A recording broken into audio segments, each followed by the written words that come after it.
और वो हर बार मुझसे भारत में मुकीम मेरे साथियों की एड्रेस पूछता। मैं नफी में सर हिला देता। आखिर मुझ में सर हिलाने की सकत न रही और ऐसा बेहोश हुआ कि जब होश आया तो मुझे वहां से उठाकर एक दूसरे कमरे में लाया जा चुका था। पलंग पर भी मुझे चमड़े के तस्मों से कस दिया गया था। कोई मेरे हलक में पानी टपका रहा था। पानी उस वक्त मेरे लिए आबे हयात था। मेरी आंखें पूरी खुली थीं और मैं पानी निकल रहा था। छत से बल्ब लटक रहा था। एक आदमी पीतल के लोटे से मेरे खुले मुंह में पानी डाल रहा था। दूसरा आदमी पास खड़ा था। उस दूसरे आदमी के हाथ में बिजली का तार था जिसके दोनों सिरे नंगे थे। उसने इशारा किया। पानी की धार रुक गई। मैंने ढेले घुमाकर दूसरे आदमी की तरफ देखा। मेरी आंखें जख्मों की मानिंद दुख रही थी। उस दूसरे आदमी ने मेरे करीब आकर कहा, बाबू बोल दे तेरे साथ कौन कौन है। ये देख 1000 पावर बिजली का तार है। तू जिंदा नहीं बचेगा इस बार। बोल तेरे साथी लोग कहाँ हैं, किस शहर में है। मैंने नफी में सर हिला दिया। मेरे होंठ सूजे हुए थे। हल्क से आवाज नहीं निकल रही थी। उस आदमी के होंठों पर जहरीली मुस्कुराहट नमूदार हुई। वो पलंग की पायंती की तरफ आया और तार मेरे नंगे पांव से लगा दिया। मेरे मुंह में से एक भयानक चीख निकली कि मुझे खुद उस चीख से खौफ आ गया। ये किसी ऐसे जानवर की चीख थी जिसको कुंद छुरी से पूरी ताकत के साथ ज़िबा किया जा रहा हो।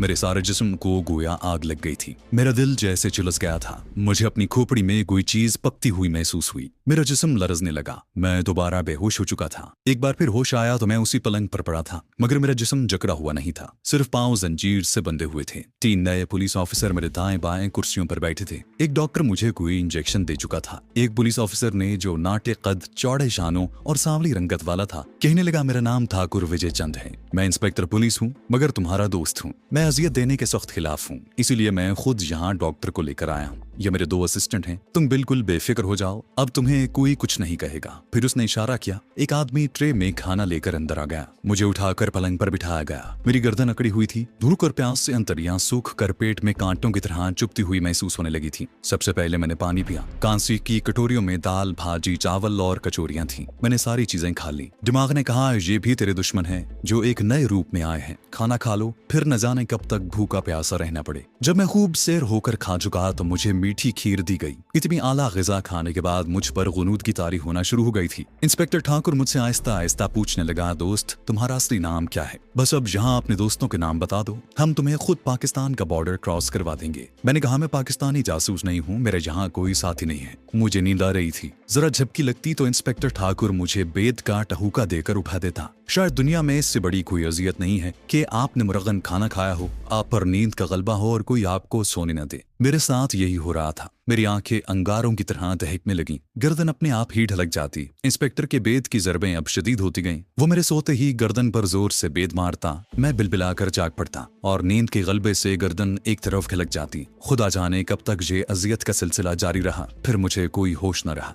मेरी गिरफ्तारी बड़ौदा पुलिस ने की थी। केस भी उसी जगह दर्ज हुआ था, इसलिए पुलिस हुक्काम मुझसे एतराफ करवाने के बाद यहीं से मेरा चालान करके उत्तर प्रदेश प्रांत को भेजना चाहते थे। वो मेरे एतराफ का क्रेडिट खुद हासिल करना चाहते थे। 1 हफ्ते तक तरह तरह की अजियतें आजमाई गईं। मुझे बरक़ी रॉ के झटके दिए गए। ठंडे पानी के टब में डुबकियां दी गईं। सारी रात जगाया गया। मेरे पाँव के तलवों पर बेद की शदीद ज़रबें लगाई गईं। मैंने खुदा की दी हुई ताकत के साथ ये सारी अक़ूबतें सब्र से बर्दाश्त कर लीं, लेकिन बम्बई में मुक़ीम पाकिस्तानी एजेंट का नाम न बताया। मैंने ये एतराफ भी न किया कि मैं पाकिस्तानी जासूस हूँ। यही कहता रहा कि मेरा जासूसी से कोई ताल्लुक नहीं। 1 हफ्ते की शदीद अजियतों के बाद मुझे बड़ौदा जेल की एक कच्ची कोठरी में डाल दिया गया। सारा दिन कोठरी के फर्श पर पड़ा रहता। दिन में 1-2 बार 2 रोटियां अचार के साथ मेरी कोठरी में फेंक दी जाती। एक भंगी पानी की बाल्टी लेकर आता और सलाखों के बाहर खड़े होकर मुझे पानी पिला जाता। वो मुझसे कोई बात न करता। मेरा सारा जिस्म दर्द कर रहा था। अजियतों का दूसरा दौर अभी शुरू नहीं हुआ था। मेरी कोठरी के बाहर छोटा सा बरामदा था। उस बरामदे का दरवाजा भी सलाखों वाला था। एक नंबरदार जहां राइफल उठाए चल फिर कर पहरा दे रहा था। वो कई बार मुझे मशवरा दे चुका था कि मैं पाकिस्तानी जासूस होने का इतराफ कर लूं और वरना यहीं गल सड़कर खत्म हो जाऊं। 1 हफ्ता कोठरी में पड़े रहने से मेरी खोई हुई ताकत किसी हद तक वापस आ गई थी। अब मैं वहां से फरार होने के इम्कानात पर गौर करने लगा था। मेरी कोठरी के सलाखदार दरवाजे पर बाहर से ताला लगाया हुआ था। बरामदे के आगे भी दरवाजा था, उस पर ताला नहीं पड़ा था, मगर आमतौर पर राइफल बरदार नंबरदार उसी जगह स्टूल पर बैठता था। एक दिन उसी नंबरदार ने बताया कि बहुत जल्द मुझे अहमदाबाद जेल में मुंतकिल कर दिया जाएगा। वहाँ लोहे का एक इंसानी खोल है, तुम्हें उसमें बंद कर दिया जाएगा। उसके अंदर लोहे के कांटे बने हैं। ये कांटे 1-1 इंच तुम्हारे जिस्म के अंदर घुस जाएंगे। बड़े बड़े डाकू इस इंसानी ढांचे के आगे घुटने टेक देते हैं। मैंने अपने दिल में फैसला कर लिया कि मरना कबूल कर लूं, लेकिन बम्बई वाले हुकीम साहब का नाम जबान पर नहीं लाऊंगा। मेरी समझ में ये नहीं आ रहा था कि इन लोगों ने मेरे मुकद्दस नक्श का क्या किया है। जरूर वो उसी डिब्बे में मोहरबंद होगा और मेरे चालान के साथ अहमदाबाद या दिल्ली जाएगा। अब मुझे अपने जहीले सिगरेटों के जाया हो जाने का अफसोस हो रहा था। मेरे खाकी कपड़े गंदे हो गए थे। एक दिन मैंने पहरेदार की मिन्नत समाजत करके अपने कपड़े भंगी को देकर धुलवाए। मेरी दाढ़ी बढ़ाई थी, मूंछों ने भी होंठों पर छज्जा सा बना दिया था। मेरे पास अगर कोई शय अभी तक महफूज थी तो वो सिधा का दिया हुआ तोहफा सांप का मनका था। उस मनके को मैंने अपने दिल के साथ लगा रखा था। मेरी कोठरी की चाबी नंबरदार की बेल्ट के साथ लटकती रहती थी। मैंने देखा कि वो दोपहर से शाम तक वहां पहरा देता था। इस दौरान वो ज्यादातर बरामदे में बैठा बीड़ी पीता रहता।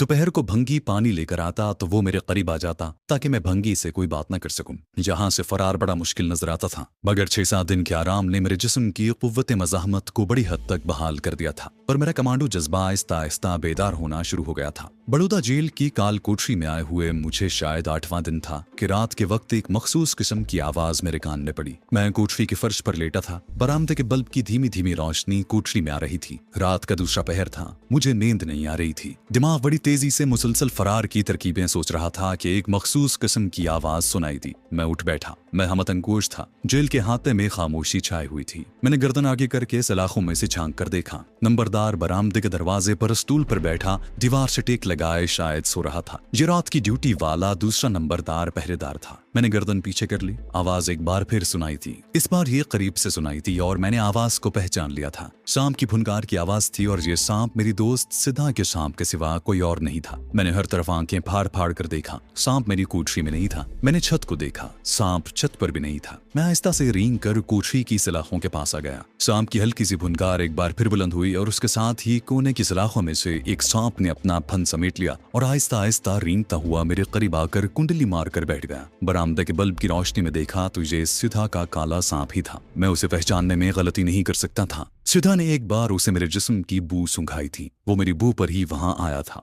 फिर भी मैं दिल में खौफजदा था। सांप कुंडली मारे झूम रहा था। उसने अपना फन नहीं खोला था। मैंने जल्दी से अपनी जेब से सांप का मनका निकाल कर हाथ में पकड़ लिया कि अगर ये मुझे डस भी ले तो मैं मनके से अपने जिस्म से उसका जहर खारिज कर सकूं। सांप अब मेरी तरफ नहीं बढ़ रहा था। वो रेंगता हुआ दरवाजे की सलाखों तक गया और फिर वापस आ गया और मेरी तरफ मुंह उठाकर तकने लगा। दूसरी बार रेंगता हुआ सलाखों तक गया और फिर वापस आकर मुझे देखने लगा। सांप ने 4 मरतबा यही अमल दोहराया तो अब मुझे यकीन हो गया कि ये सिद्धा का ही सांप बेटा है और मुझे बाहर चलने के लिए कह रहा है। मैं उठ गया। एक हाथ में मनका लिया। मैंने दूसरा हाथ उसकी तरफ बढ़ाया तो उसने हमला करने की बजाय अपनी गर्दन फर्श के साथ लगा दी। मैंने उसके जिस्म पर आहिस्ता से हाथ फेरा। सांप तेजी से सलाखों तक आ गया और वापस आकर मुझे तकने लगा। मैंने डरते डरते उसे कमर से पकड़कर ऊपर उठा लिया। उसने ना तो फनकार मारी और ना अपना फन खोला, बल्कि बड़ी नरमी से मेरी कलाई के गिर्द लिपट गया। उसकी गर्दन अभी तक दरवाजे की तरफ झुकी हुई थी। क्या सिद्धा भी इसी जेल में है? क्या ये उसके पास से होकर मेरी तरफ आया है? मेरे जहन में सिद्धा के बारे में तरह तरह के ख्यालात आने लगे। यकीनन वो इसी जेल में कैद है।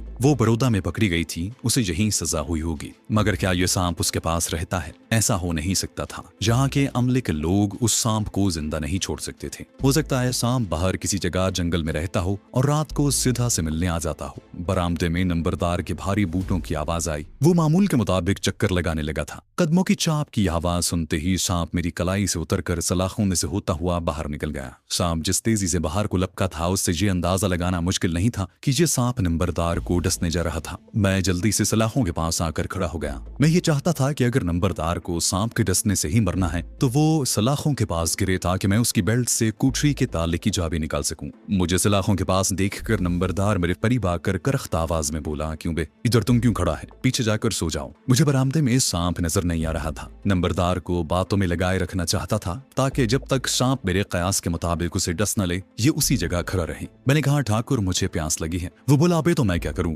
कल तू अहमदाबाद की बड़ी जेल में चला जाएगा, वहां तुझे सोडा वाटर मिलेगा। और नंबरदार कहा लगाकर हंसा, लेकिन अचानक उसने अपनी गर्दन पर जोर से हाथ मारा और फिर चकरा कर गिर गया। काला सांप उसकी गर्दन पर डस चुका था। उसने दोनों हाथों से अपनी गर्दन पकड़ ली। उसके हलक से धीमी धीमी खरखर की आवाजें निकलने लगी। फिर वो धराम से इस तरह गिरा कि उसका सर सलाखों से टकरा गया। सांप के जहर ने बड़ी तेजी से अपना काम कर डाला था। नंबरदार पत्थर की तरह बेहिस पड़ा था। काला सांप सलाखों में से होकर मेरे पास वापस आ गया। वो बार बार सलाखों की तरफ जाता था। मेरे लिए फरार का ये बेहतरीन लम्हा था। मैंने नंबरदार की लाश के सर को पीछे हटाकर उसकी कमीज को पकड़कर अपनी तरफ खींचा। फिर सलाखों में से हाथ बाहर निकाला और नंबरदार की बेल्ट में लगा चाबियों का गोल छल्ला उतार लिया। उस छल्ले में लंबी लंबी 3 चाबियां थी। एक चाबी मेरी कोठरी के ताले को लग गई। मैंने आहिस्ता से दरवाजा खोला और बाहर निकल आया। सांप मेरे आगे आगे चलने लगा। नंबरदार की लाश फर्श पर पड़ी थी। मैंने उसकी राइफल तो वहीं रहने दी, मगर उसकी राइफल से संगीन उतार कर हाथ में थाम ली। फायर की आवाज जेल के अमले को होशियार कर सकती थी, लेकिन संगीन से मैं अपने रास्ते की रुकावट दूर कर सकता था। मैं बरामदे के दरवाजे की तरफ बढ़ा। बाहर जेल के हाथे में अंधेरा छाया था। सामने वाली दीवार की कोठरियों में कहीं कहीं बाहर की जानिब मध्यम रोशनी के बल्ब जल रहे थे। एक पहरेदार आवाज लगाता उस दीवार के करीब से गुजर गया। दीवार के ऊपर बाएं जाने बहानी तारों के पास एक बल्ब जल रहा था। उसकी रोशनी ज्यादा बाहर की तरफ पड़ रही थी। पहरेदार की आवाज पर मैं पीछे की तरफ हटा। जब वो दूर चला गया तो मैं दीवार के उस हिस्से की तरफ बढ़ा जहां जरा अंधेरा था। मेरा इरादा यहाँ से दीवार फांदने का था, लेकिन सांप मेरे साथ नहीं जा रहा था। वो मुझे दूसरी तरफ चलने का इशारा कर रहा था। वो कोने वाली एक कोठरी की तरफ तेजी से रींग कर जाता और मेरे पास वापस आ जाता। मैंने सोचा हो सकता है सीधा यहाँ कैद हो। अगर वो उस कोठरी में बंद है तो मेरा फर्ज है कि उसे भी अपने साथ ले चलूं। मैं सांप के पीछे पीछे झुक कर चलने लगा।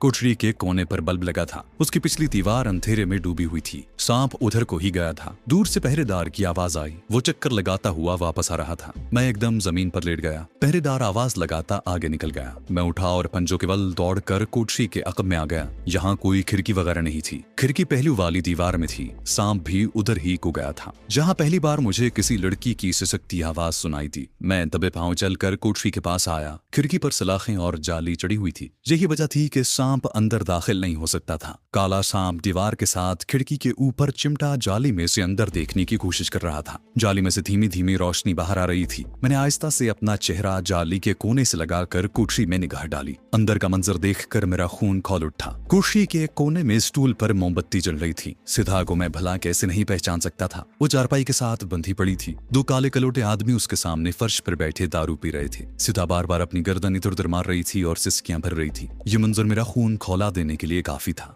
मैं फूंक फूंक कर कदम रखता कोठरी के दरवाजे की तरफ आया। सांप भी मेरे साथ था। कोठरी का दरवाजा एक ही पटका था और लोहे का था। वहां से अंदर जाने के लिए सांप को रास्ता नहीं मिल रहा था। वो दरवाजे से लिपट लिपट जाता। मैंने संगीन के दस्ते से दरवाजे पर आहिस्ता से दस्तक दी और लपक कर पीछे अंधेरे में हो गया। कौन है? अरे नंबरदार क्यों परेशान करता है, क्या बात है? मैंने कोई जवाब न दिया। सांप दरवाजे पर चढ़ गया था। मैंने एक बार फिर दरवाजे पर संगीन से दस्तक दी। अंदर से मर्द की गाली देने की आवाज आई। उसके साथ ही दूसरे मर्द ने कहा, अरे यहाँ सांप तो नहीं है, अगर है तो उसे मार डाल, फिर बता क्यों आया है। मैंने आवाज बदल कर कहा, सांप नहीं है ठाकुर, दरवाजा खोलो। दरवाजा जरा सा चिरचिराया, फिर थोड़ा सा खुल गया। सीधा के सांप के लिए थोड़ा सा शगाफी काफी था। वो झपट कर अंदर चला गया। अंदर शोर मच गया। मैं दरवाजे को धकेल कर अंदर घुस गया। ये शोर जल्द ही खत्म हो गया। एक आदमी को सांप ने हला कर डाला और दूसरे के सीने में मेरी संगीन घुस गई। मैंने संगीन उसके सीने में घोंपने से पहले छलांग लगाकर उसके मुंह को अपने हाथ से दबा दिया था ताकि वो चीख न मार सके। मैंने मोमबत्ती की रोशनी में देखा कि सांप सीधा के लिबास में गायब हो रहा था। सीधा ने मुझे देखा तो बेख्तियार रोते हुए बोली, रखू। मैंने तेजी से उसके हाथ पांव की रस्सियां खोली और फूंक मारकर मोमबत्ती बुझा दी। फिर दरवाजे की दर्ज में से बाहर झांक कर देखा। शोर की आवाज सुनकर पहरेदार तेज तेज कदमों से कोठरी की तरफ आ रहा था। मैंने दरवाजा बंद कर दिया। पहरेदार ने बाहर खड़े हुए आहिस्ता से आवाज दी, रमेश जी, मैं नंबरदार हूँ, क्या बात है? मैंने दरवाजे को थोड़ा सा खोल कर कहा, भाई अंदर आ जाओ। पहरेदार एक पल के लिए ठिठका। फिर जो ही उसने कोठरी में गर्दन डाली, मैंने उसे अपने बाजू में दबोच कर झटका दिया और अंदर खींच लिया। उसके हाथ में राइफल थी। इससे पहले कि वो फायर करता मैं उसे ठिकाने लगा चुका था। सीधा चारपाई से उठ खड़ी हुई। उसने पहरेदार की राइफल उठा ली और दोनों आदमियों की लाशों पर नफरत से थूक दिया। फिर अपने सीने पर हाथ मारकर बोली, मेरा बेटा मुझे वापस मिल गया रखू। जहाँ तुम कैसे आ गए? मैंने कहा, ये बातें बाद में होंगी, पहले यहाँ से भागो। सीधा ने कोठरी से निकलकर एक तरफ इशारा किया, रघु उधर औरतों का वार्ड है। मैंने सरगोशी में कहा, झुकी झुकी मेरे पीछे आओ, सामने अंधेरा है दीवार के पास। जेल का ये अहाता आधी रात के सन्नाटे में डूबा हुआ था। जो पहरेदार जहाँ चल फिर कर आवाज लगाकर पहरा देता था, उसकी लाश कोठरी में पड़ी थी। हमने झुके झुके भाग कर अहाता अबूर किया और सामने दीवार के पास अंधेरे में आ गए।